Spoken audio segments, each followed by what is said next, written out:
자, 시간이 다 되었습니다. 오늘의 키워드는 체크무늬 감정이라고 이름을 붙였는데요. 그게 무슨 뜻이냐면 조금 멀리 떨어져서 보면 하나의 색으로 보여도 조금만 가까이 자세히 들여다보면 작은 다른 색들이, 그러니까 다른 감정들이 오밀조밀 선을 나누고 있다는 것입니다. 자, 그럼 첫 대사부터 차근차근 살펴보도록 하겠습니다. 첫 대사 말이 나왔으니 말인데 끝에 보니까 점점점이 있어요. 이 점점점은 말줄임표죠. 그러니까 말을 하다가 말을 멈췄다는 거죠. 그러면 왜 말을 하다가 말을 멈추게 되었을까요? 그 옆에 지문을 보니까 선생님 한 분이 지나가죠. 그것을 보고 그러니까 선생님께 인사를 하기 위해서 말이 멈추게 되는 거예요. 만약에 이 지문과 선생님 안녕히 가세요 라는 이 대사가 없다라면 그러면 당연히 말이 나왔으니 말인데 넌 1년 동안 너무 변했어 하고 말이 이어질 텐데 그러면 이 점점점이 필요가 없죠. 그런데 중간에 선생님께 인사하는 대사가 있기 때문에 이 말이 끊어지게 되는 겁니다. 그럼 당연히 말을 하다가 중간에 말이 끊겼으니까 애시당초 처음에 말할 때의 그 감정 상태가 중간에 끊기고 난 이후에 다시 시작할 때의 감정 상태하고는 당연히 다르게 되겠죠. 자, 그러면 처음 부분과 끊기고 난 이후 부분이 어떻게 달라졌는지 우리가 한번 찾아보도록 하겠습니다. 이 대사 안에 있어요. 이 지문을 보니까 꾸짖는 태도는 아니나 말하기가 어려운 듯 이렇게 되어 있잖아요.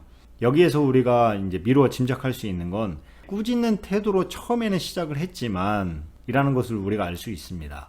말이 나왔으니 말인데 하고 꾸짖으려고 했으나 선생님이 지나가면서 선생님께 당연히 이제 반갑게 웃으면서 인사를 했겠죠. 그렇게 웃으면서 인사를 하고 난 다음이니까 당연히 이제 감정이 반으로 감소해서 꾸짖는 태도는 아니나 말하기가 어려운 듯 이렇게 그 다음 대사가 이제 시작되는 겁니다. 그 다음 대사가 난 그게 싫어. 그럼 여기서 그게 무엇일까요? 넌 1년 동안 너무 변했다. 이걸까요? 아니면 네가 기분 나쁘겠지만 이걸까요? 당연히 앞에 거겠죠. 그렇기 때문에 이 두 문장 넌 1년 동안 너무 변했어와 난 그게 싫어는 하나로 이어지게 되는 겁니다. 그런데 여기서 넌 1년 동안 너무 변했어 이 문장 같은 경우는 말하기가 어려운 듯 연기를 해줘야 되기 때문에 당연히 톤이 내려가고 템포가 느려지겠죠. 그런데 난 그게 싫어 이 문장 같은 경우는 내 감정을 드러내는 부분이기 때문에 톤이 올라가고 볼륨이 커질 수도 있겠다 하는 것입니다. 그 다음이요. 기분 나쁘겠지만 무엇이 기분이 나쁘다는 걸까요? 내가 그걸 싫어하는 것에 대해서 기분이 나쁘다. 그것도 말이 됩니다. 왜냐면 상대방 입장에서 봤을 때에는 내가 1년 동안 변하던 말던 니까짓 게 뭔데 좋고 나쁘고 뭐 좋고 싫고 그런 걸 따지느냐. 아, 나 기분 나쁘다. 이렇게 볼 수 있다라는 거죠. 그런데 그 뒤에 보니까 사실대로 말해야지. 그러니까 네가 변했다라는 그 사실을 있는 그대로 말하게 되면 그 사실이 그러니까 너의 단점이 되니까 그 단점이 너로 하여금 기분을 나쁘게 할 수도 있다라고 이제 짐작을 하는 겁니다. 따라서 기분 나쁘겠지만 사실대로 말해야지가 한 문장으로 이어지게 되는 겁니다. 그런데 기분 나쁘겠지만 다음을 보니까 쉼표가 아니라 마침표예요. 그 얘기는 즉 기분 나쁘겠지만과 사실대로 말해야지가 한 문장으로 이어질 수 없다라는 얘기가 되죠. 기분 나쁘겠지만 하고 문장을 맞춰야 되니까요. 그렇게 되면 기분 나쁘겠지만은 당연히 앞에 난 그게 싫어에 붙어야 되는 거죠. 그런데 또 사실대로 말해야지도 기분 나쁘겠지만에 붙어야 되는 말이 되잖아요. 좀 굉장히 복잡하죠. 그래서 이런 부분들이 체크무늬 감정이다 이렇게 말씀드리는 겁니다. 교집합처럼 난 그게 싫어 기분 나쁘겠지만이 하나가 되고 또 기분 나쁘겠지만 사실대로 말해야지가 또 하나가 되는 겁니다. 그럼 연기를 할 때는 어떻게 해야 되느냐? 아까 전에 넌 1년 동안 너무 변했어가 말하기가 어려운 듯 그래서 톤이 낮아졌죠. 그런데 내 감정을 드러내는 거기 때문에 난 그게 싫어는 톤이 올라갔습니다.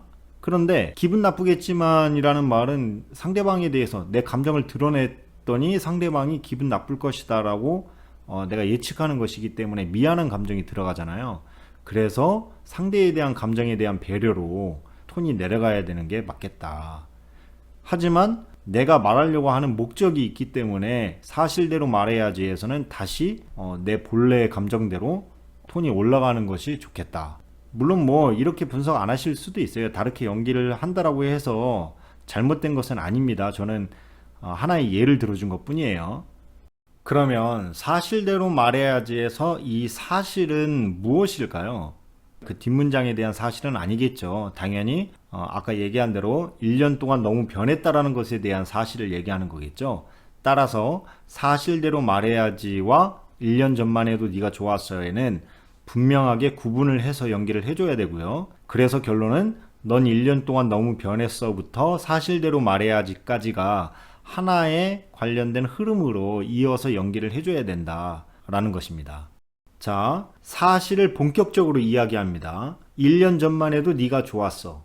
1년을 기점으로 해서 그 전에는 네가 좋았다라는 것은 문장을 통해서 우리가 알 수 있어요. 그런데 1년 전부터 지금까지는 1년이잖아요. 그 1년 동안 네가 싫어졌어를 얘기하는 걸까요? 아니면 1년 전에는 네가 좋았는데 지금은 점점점을 얘기하는 걸까요? 이것은 얼핏 보면 뭐 같은 거 아니야? 이렇게 볼 수도 있어요. 그런데 자세히 들여다보면 완전히 다른 얘기입니다. 자, 그 다음 대사를 보니까 그래 뭐라든 열심히 지켜봤지. 열심히 지켜봤대요. 그러면 얼마 동안 열심히 지켜봤을까요? 1년 전부터 지금까지, 그러니까 1년 동안 변해가는 과정을 지켜봤다는 걸까요? 아니면 1년 동안은 지켜보지 않았고 그 1년 전까지만 지켜봤다는 걸까요? 당연히 그 1년 동안, 1년 전부터 지금까지 1년 동안을 지켜봤다는 거죠. 1년 동안 지켜보지 않았으면 지금 이 상황이 벌어지지도 않았고 또 지금에 와서 이런 얘기를 뭐 굳이 할 필요가 없는 거죠. 그렇죠? 따라서 1년 전까지만 해도 네가 좋았는데 1년 전부터 지금까지는 네가 싫어졌어 라는 말은 성립이 안 되는 겁니다. 싫은데 왜 열심히 지켜봤겠어요. 그죠? 그렇기 때문에 1년 전까지는 네가 좋았고 그 이후로 1년 동안은 점점점 이것이 맞는 분석이 됩니다. 그러면 점점점은 뭘까요? 물론 지금도 난 네가 좋지만 1년 전에는 네가 더 좋았어. 그러니까 나는 1년 전의 모습으로 돌아갔으면 너무너무 좋겠어 하는 이 인물의 지금 속마음을 우리가 들여다볼 수 있는 겁니다. 이 분석을 뒷받침할 수 있는 것이 그 뒤에 오는 소꿉친구니까. 왜 굳이 이 말을 했을까요? 그것은 열심히 지켜봤다 라는 말로 상대방으로 하여금 내가 널 지금 좋아하고 있어 라는 그 속마음을 들키지 않게끔 하기 위해서 변명을 하고 있는 거죠. 그런데 넌 야구에 팔려서 라는 다음 문장을 보기 앞서서 열심히 지켜봤지 다음에 점점점 소꿉친구니까 다음에 점점점이 있어요. 그러면 왜 여기에 양쪽에 점점점이 있느냐? 열심히 지켜봤다 라고 말을 하고 나니까 자신의 속마음을 지금 들킨 것 같죠? 그리고 상대방의 반응도 하고 뭔가 이렇게 미소 같은 거 지었다라고 보여집니다. 저는.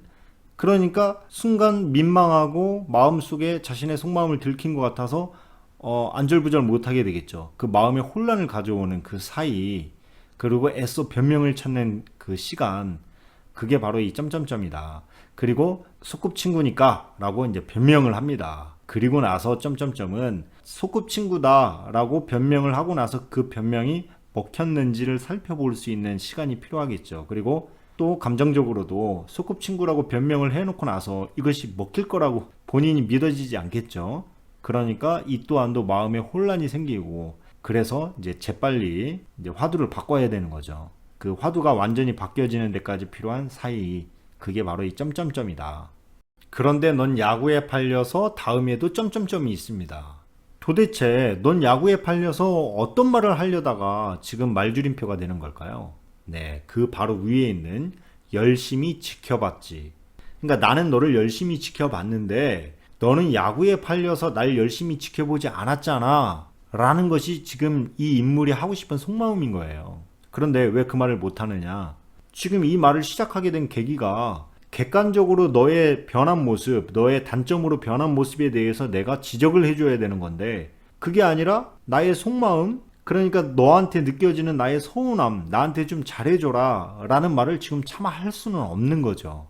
그래서 나온 말이 말도 안 하고. 그런데 이 말 역시 자신의 속마음을 들키게 되잖아요. 자신한테 말하지 않는 것에 대해서 지금 서운해하고 있으니까. 그래서 식구들한테도 그런다며 하고 말을 곧바로 이어붙이게 됩니다.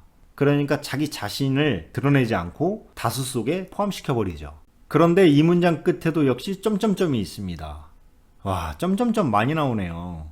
그러면 이 점점점에서는 어떤 것이 있을까요? 뭐 여러 가지 있을 수 있겠지만 저는 한 두 가지 정도 생각을 해봤는데요. 첫 번째는 말도 안 하는 것으로 지적을 하기에는 너무 약한 거예요. 말도 안 하는 게 무슨 뭐 큰 잘못이라고.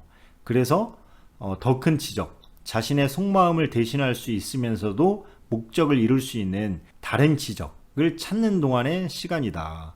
혹은 식구들한테도 그런다며 라는 말, 지금 상대의 식구들까지 포함시켜서 이야기를 했으니까 그것에 대한 미안함이 이 점점점에 포함될 수도 있다.